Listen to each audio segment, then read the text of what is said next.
सरस्वती ज्ञान कोश में आप सबका स्वागत है। बच्चों, आज हम हिंदी साहित्य पढ़ेंगे 12th क्लास के लिए। साहित्य तो वैसे आपके कोर्स में हिंदी भी है, इंग्लिश भी है और संस्कृत भी होगी बहुत सारे बच्चों के पास, लेकिन आज हम हिंदी ही पढ़ेंगे।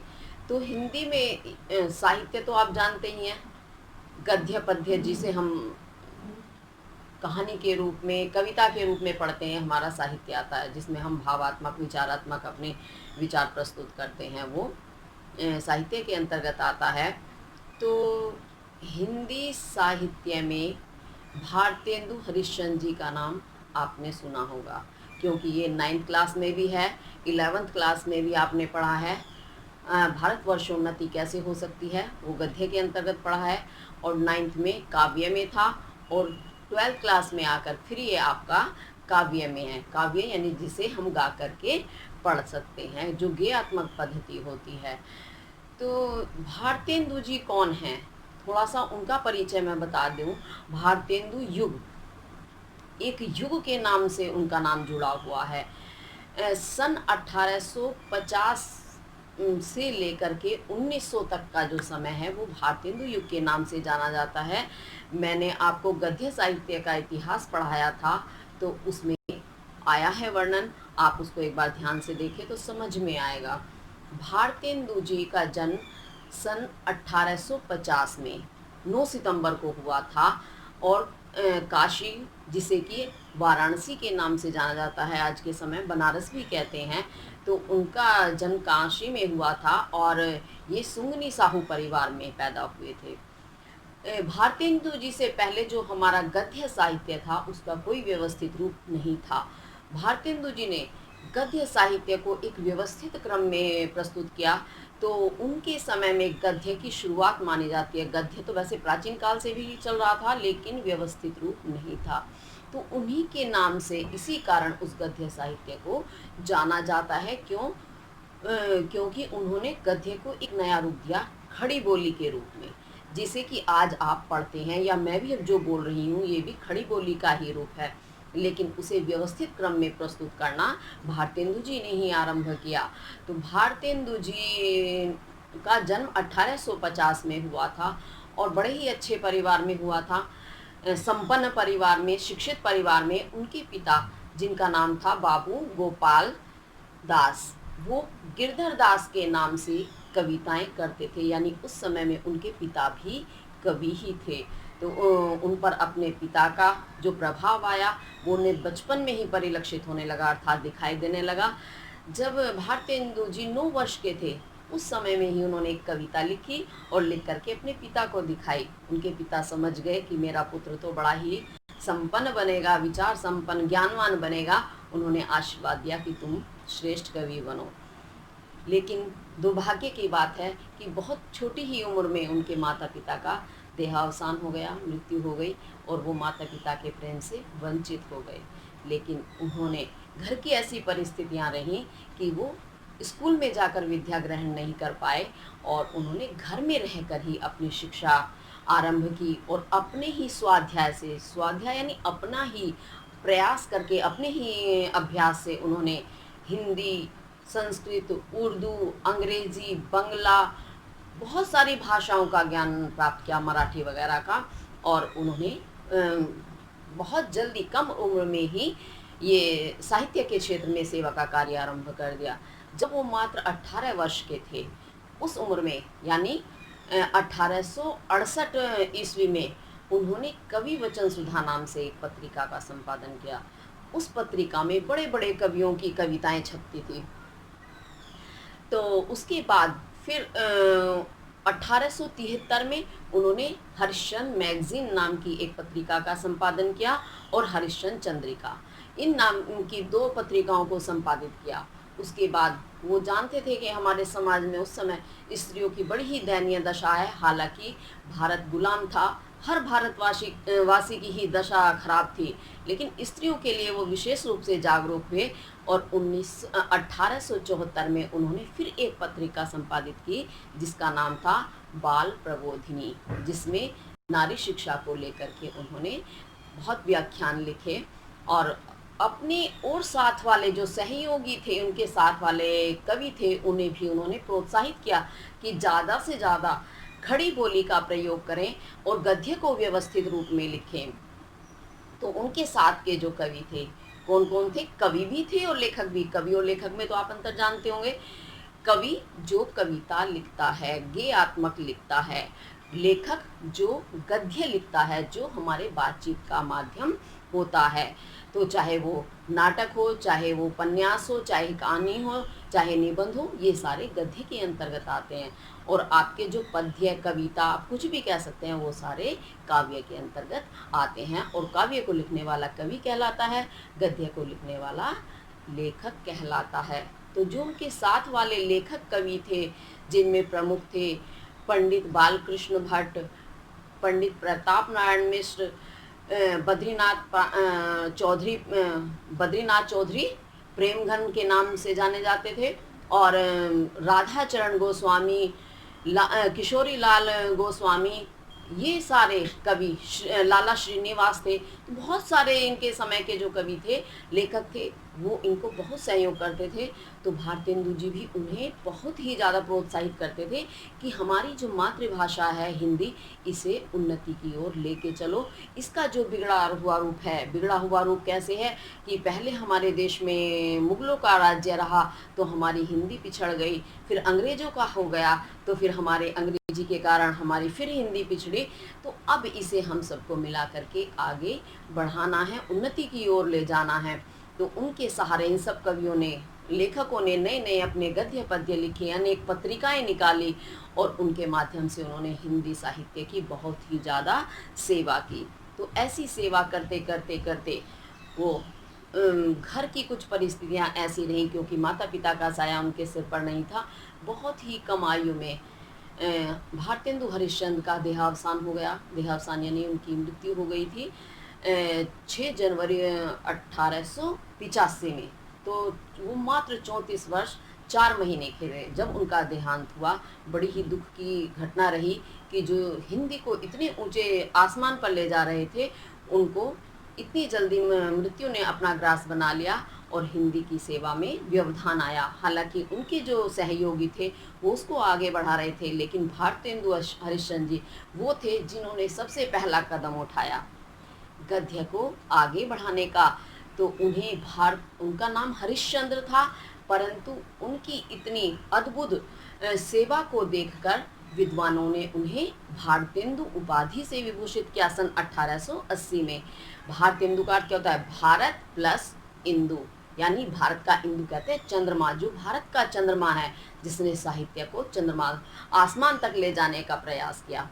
हालांकि उनकी समय की क्योंकि प्रारंभिक दशा थी गद्य की, इसी कारण उसमें थोड़ी अशुद्धियां हैं, व्याकरण से संबंधित हैं, कुछ हैं, लेकिन फिर भी उन्होंने प्रयास किया। उनकी जो हिंदी थी उसमें ब्रज भाषा के शब्दों का प्रयोग था।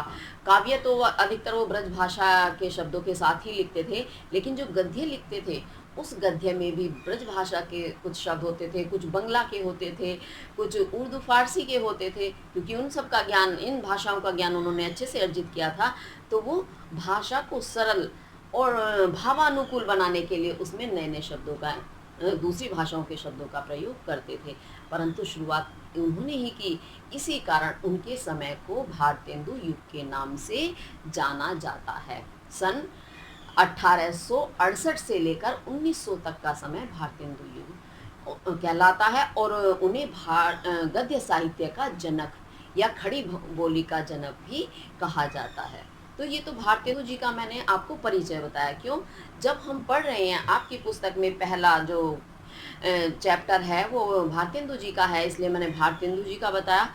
और थोड़ा सा एक चीज़ और मैं बताना चाहूँगी, उनकी रचनाएं भी हैं, उन्होंने नाटक भी लिखे हैं, उन्होंने काव्य रचनाएं भी लिखी हैं, और उन्होंने उपन्यास भी लिखे हैं। उन सब का संग्रह है, वो मैं आपको थोड़ा सा लिख करके बता देती हूँ।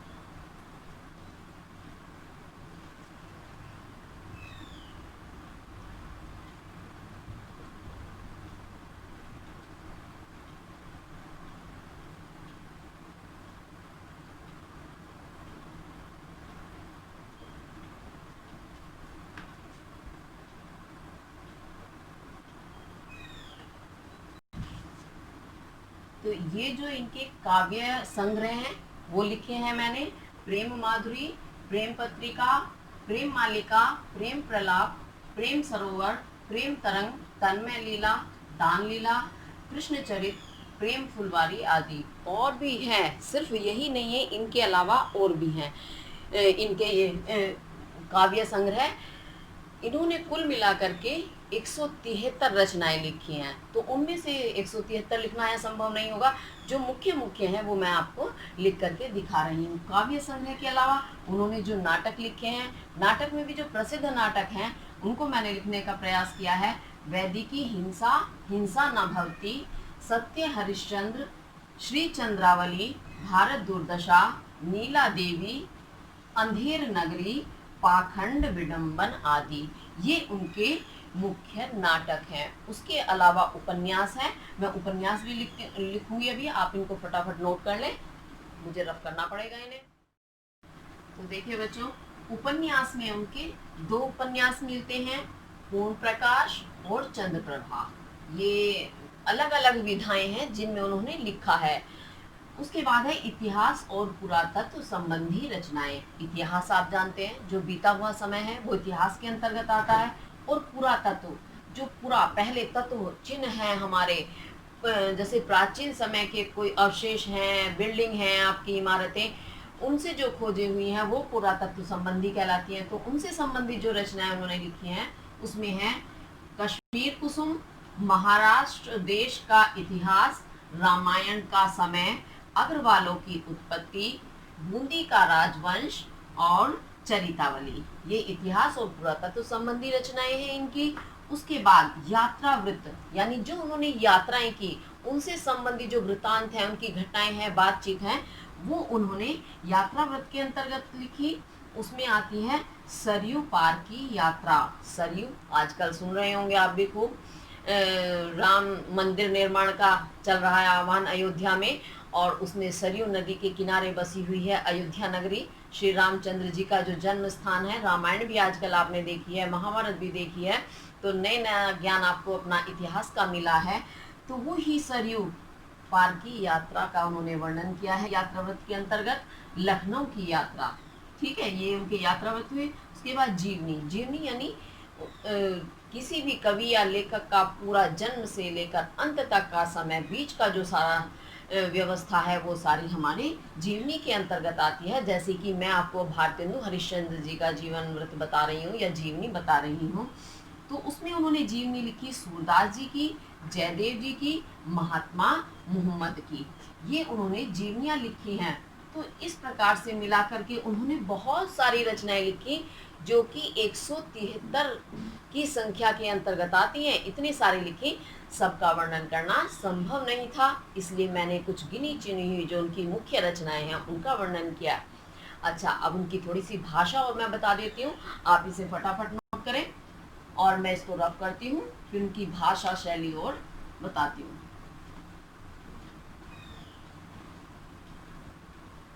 अच्छा, वैसे तो मैं भाषा थोड़ा सा वर्णन अभी पहले कर चुकी हूँ, लेकिन फिर से एक बार बता देती हूँ। जब भारतेंदु जी गद्य लिखते थे तो गद्य में वो खड़ी बोली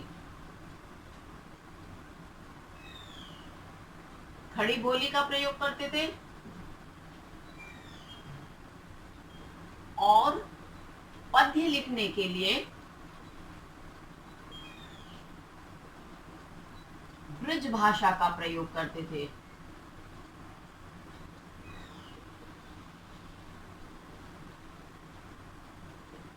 और इसके साथ साथ जो उनकी गद्यात्मक शैली है, उस गद्यात्मकता में भी उनके शब्दों में मुहावरे,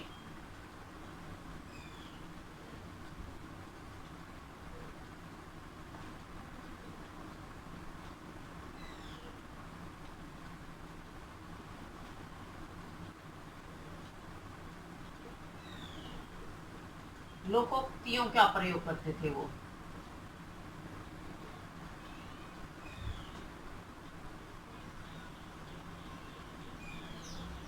मुहावरे और लोकोक्तियां आप जानते हैं, इनका प्रयोग करते थे। और उनके भाषा में बंगला के मराठी,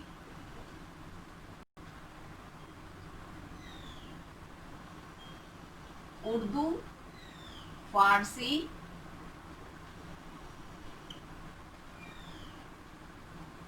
और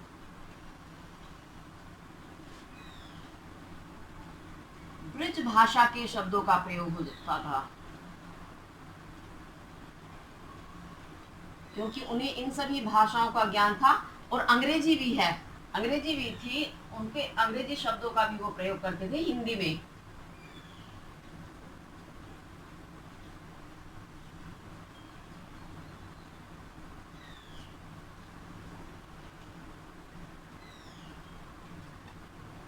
और शुद्धता के रूप में, क्योंकि उन्होंने अभी नया नया ही गद्य का प्रयोग आरंभ किया था, खड़ी बोली का, तो इसी कारण बिल्कुल प्रारंभिक अवस्था में होने के कारण उनकी भाषा में जो व्याकरण संबंधी अशुद्धता भी मिलती थी। तो व्याकरण संबंधी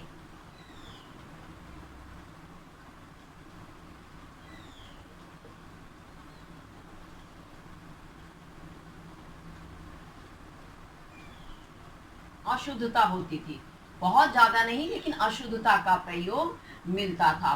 परंतु ये सब होने के बावजूद भी उनकी भाषा बहुत ही ज्यादा प्रभावशाली होती थी, बहुत ही प्रभावी थी, भले ही कुछ अशुद्धता वहाँ नजर आ जाए। तो ये तो उनकी भाषा है, इसे आप फटाफट नोट करें। तो अब मैं शैली और लिखती हूँ।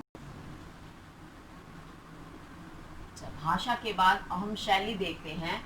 शैली में जब भारतेंदु जी ने भक्ति के पद लिखे हैं, तो उन्होंने भक्ति के पदों में भावात्मक शैली को अपनाया है, क्योंकि भक्ति के पद जब गाए जाते हैं तो भावनाओं का ही महत्व होता है, और भावनाओं को प्रकट करने के लिए भावात्मक शैली ही उचित होती है। और जब उन्होंने श्रृंगार रस का वर्णन किया, यानी श्रृंगार रस के कविता या पद्य लिखे हैं, तो उसमें उन्होंने अलंकृत शैली को अपनाया है।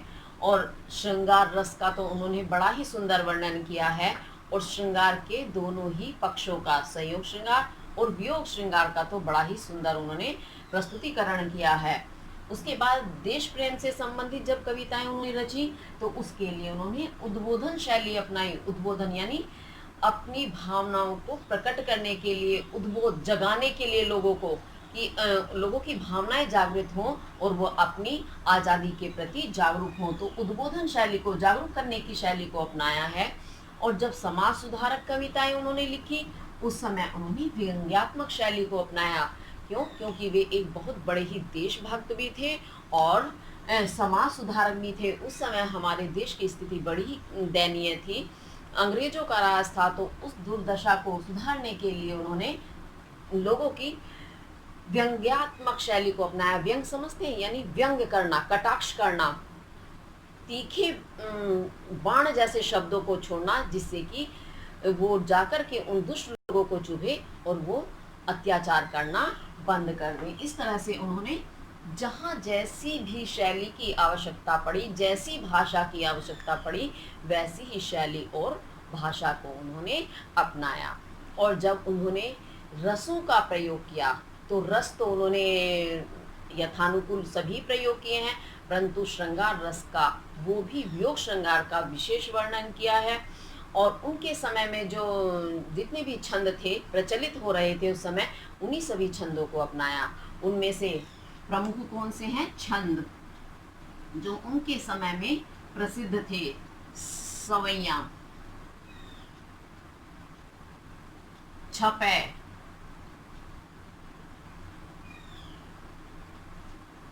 कुंडलिया,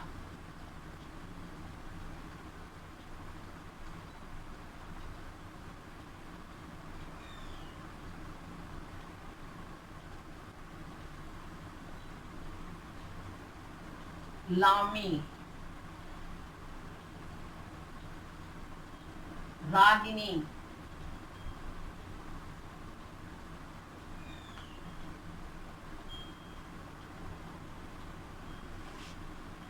दोहा,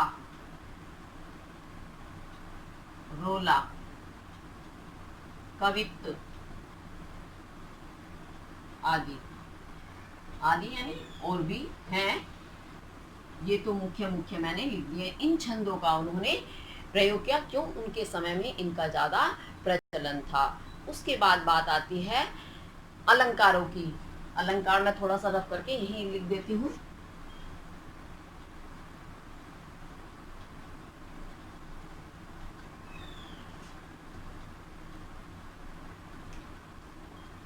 अलंकार जो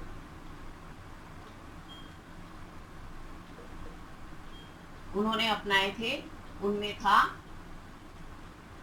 उपमालंकार, रूपक और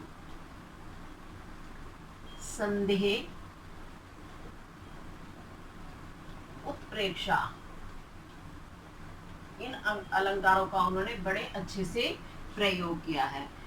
और ये तो सारे उनके काव्यगत सौंदर्य के तत्व जो वो इस्तेमाल करते थे उनका वर्णन हुआ। उसके बाद उनका समाज में स्थान तो उनका अद्वितीय था, क्योंकि जो ये गद्य का रूप आज आप देख रहे हैं, मैं फिर से रिपीट कर रही हूँ वही बात, इसे आधुनिक काल के नाम से जाना जाता है। और इस आधुनिक काल के जन्मदाता के नाम से भारतेंदु हरिश्चंद्र जी पहचाने जाते हैं। उनके विषय में उनकी महानता को देखते हुए सुमित्रानंदन पंत जी ने एक पंक्ति कही है, बड़ी ही सुंदर पंक्ति है कि भारतेंदु कर गए भारती की वीणा निर्माण, किया अमर स्पर्शों ने जिसका बहुविधि स्वर संधान। बड़ी ही सुंदर पंक्ति है। ये पंक्ति पूर्ण रूप से प्रकट कर देती है उनकी पूरी महानता के विषय में, जो भी है उनकी महानता। तो ये तो आज मैंने भारतेंदु हरिश्चंद्र जी का जीवन परिचय बताया।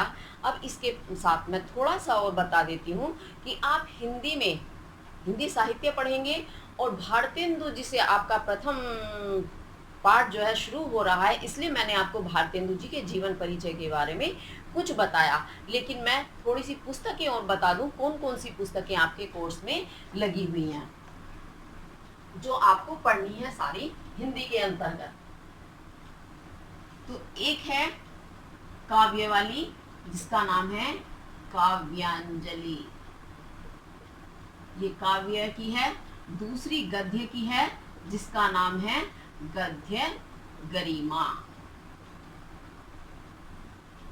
उसके बाद तीसरी आती है आपकी संस्कृत की, जिसका नाम है संस्कृत दिग्दर्शिका।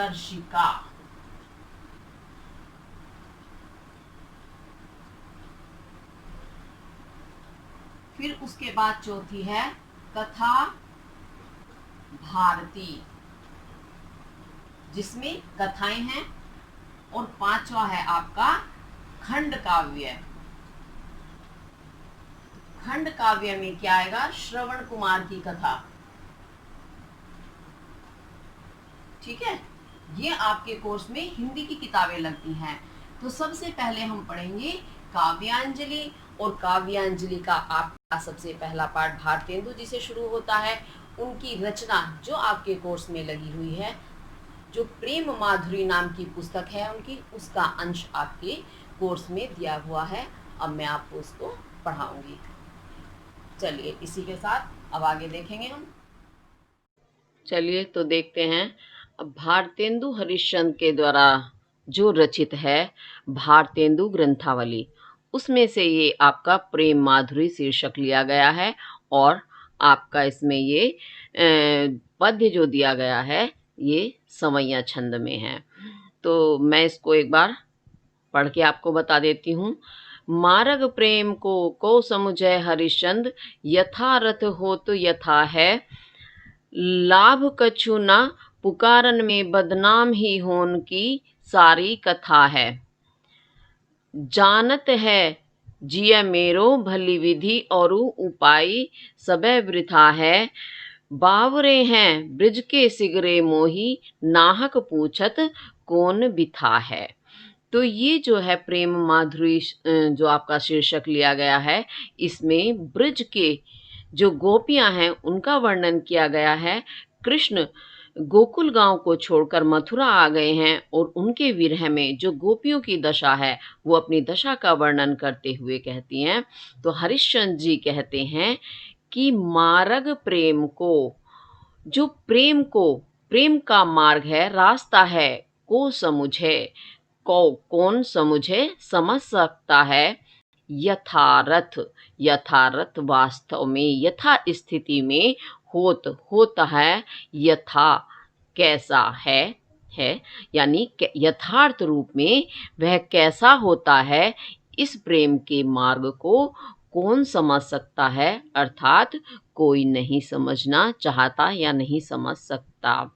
लाभ कछु न पुकारन में, तो पुकारने में अर्थात कहने में, इस प्रेम के मार्ग को कहने में कछु कुछ भी लाभ जानते हैं फायदा ना नहीं है।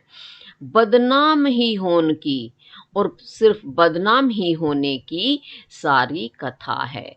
यानी ये प्रेम का जो मार्ग है यह एकमात्र क्या काम करता है, सिर्फ बदनामी देता है।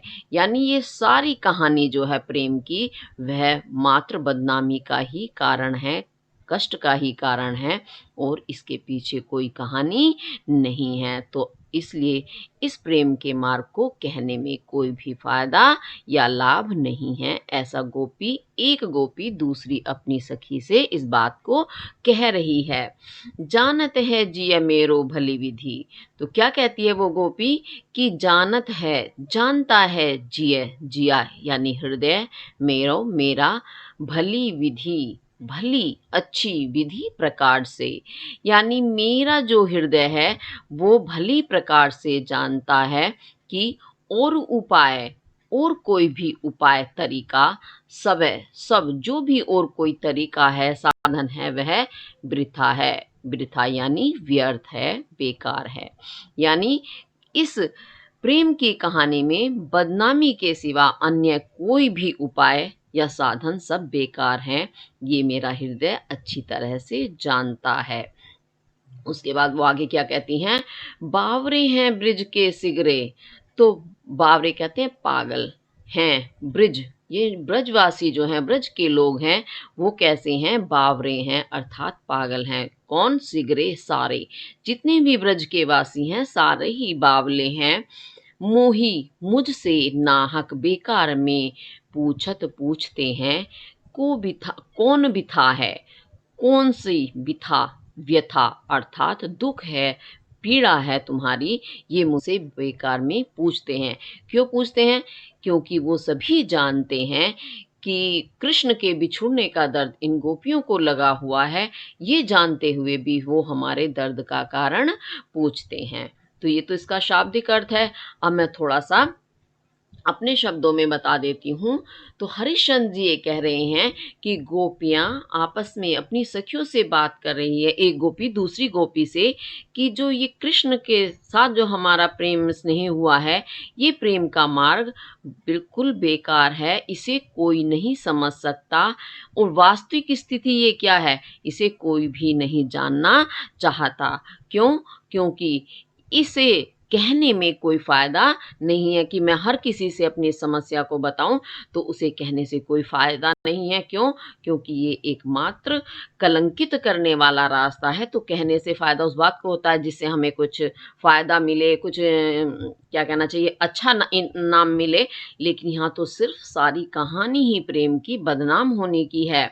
और जानत है जियो मेरा जो जिया हृदय है वो अच्छी तरह से जानता है कि अब ये जो प्रेम का मार्ग है, इस पर चलने का और कोई उपाय व्यर्थ है, और कोई तरीका नहीं है सिर्फ बदनामी के सिवा। यानी कुछ भी भलाई उससे प्राप्त नहीं हो सकती, सिर्फ बदनामी होंगी और कष्ट प्राप्त होंगे, दुख ही दुख मिलेगा।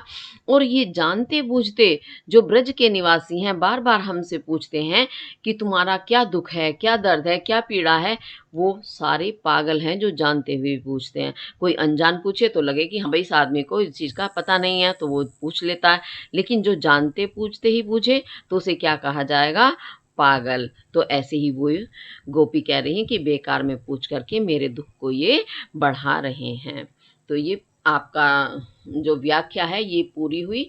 अब इसका एक चीज़ और मैं बताना चाहती हूँ, जब आपके कोर्स में या परीक्षा में ये व्याख्या करने के लिए कोई भी पद्य दिया जाता है, तो उसका हमें संदर्भ प्रसंग बताना होता है, तभी हमें अच्छे से नंबर मिलते हैं। क्यों? क्योंकि जब तक हमें किसी चीज़ का पूरा परिचय ना मिल जाए, तो हम क्या जानें कि ये पद्य क्या है, कहाँ से आया, क्या चीज़ है?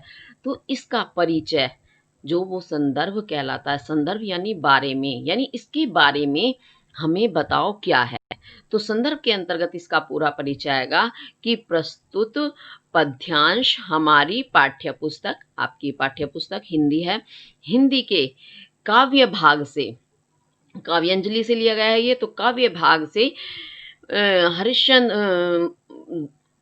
भारतेंदु हरिश्चंद्र द्वारा रचित प्रेम माधुरी नामक शीर्षक से लिया गया है। तो संदर्भ में तो आपको पहले ये बताना है, फिर प्रसंग, प्रसंग यानी इसके अंदर क्या है, इसकी जानकारी हमें दो कि ये पद आ तो गया, लेकिन इसमें बताया क्या गया, यानी उसकी हमें मोटी मोटी जानकारी देनी होती है। तो प्रसंग में लिखेंगे आप कि प्रस्तुत पद्यांश में गोपी अपने प्रेम से दुखी, अपने दुख का वर्णन कर रही है, या प्रेम में जो बदनामी मिलती है उसका वर्णन इस पद्य में कर रही है, अपने हृदय की व्यथा को प्रकट कर रही है। यानी इस श्लोक में यही तो बताया गया कि उसे क्या दुख है, क्या है, ये सारी चीजें वो बता रही है। प्रसंग हो गया। तो पहले हम संदर्भ लिखते हैं, फिर प्रसंग, उसके बाद व्याख्या आती है। अब व्याख्या के बाद, इतना काम करने के बाद, इससे संबंधित भी कुछ प्रश्न पूछे जाते हैं, वो प्रश्न आप उनका उत्तर देंगे। तो उन उत्तर के साथ फिर हमें जब व्याख्या करते हैं, कुछ विशेष तत्व भी बताने होते हैं अगर अच्छे नंबर चाहिए। तो विशेष तत्व क्या है, यानी इसमें क्या विशेषता है, क्या इसकी विशेष बातें हैं। अब जैसे इसमें आपने देखा प्रेम का वर्णन है, लेकिन प्रेम का वर्णन भी कौन सा है, वियोग। तो ये वियोग श्रृंगार का उदाहरण है, इसमें वियोग श्रृंगार रस है। और कौन से छंद में लिखा गया है, ये सारा समय्या छंद में लिखा गया है, और इसमें अनुप्रास अलंकार है। यानी जैसे यथा, ये देखिए आप, यथा रथ, था वर्ण बार बार आ रहा है, तो एक वर्ण की आवृत्ति बार बार जहां होती है वहां अनुप्रास अलंकार होता है। इसमें रूपक अलंकार भी है, मार्ग प्रेम को, यानी प्रेम रूपी मार्ग नहीं, बिल्कुल सीधे प्रेम मार्ग ही कहा गया है, तो यहाँ रूपक अलंकार है। ठीक है, तो इस तरह से इसमें आपका ये हो गया। और उसके बाद इसमें लक्षणा शक्ति का प्रयोग किया गया है, माधुर्य गुण है इसके अंदर। तो ये सारी इसकी विशेष विशेषताएं हैं, जिन्हें बताने पर हमें अच्छे नंबर मिलते हैं। तो हमें काव्यगत तत्व इसके अवश्य बताने चाहिए अच्छे नंबर लेने के लिए। तो आज का हमारा ये जो है शीर्षक पूरा हुआ। अब इससे आगे का प्रेम माधुरी का आगे वाला अंश मैं दूसरी वीडियो में पढ़ाऊंगी। इसी के साथ धन्यवाद।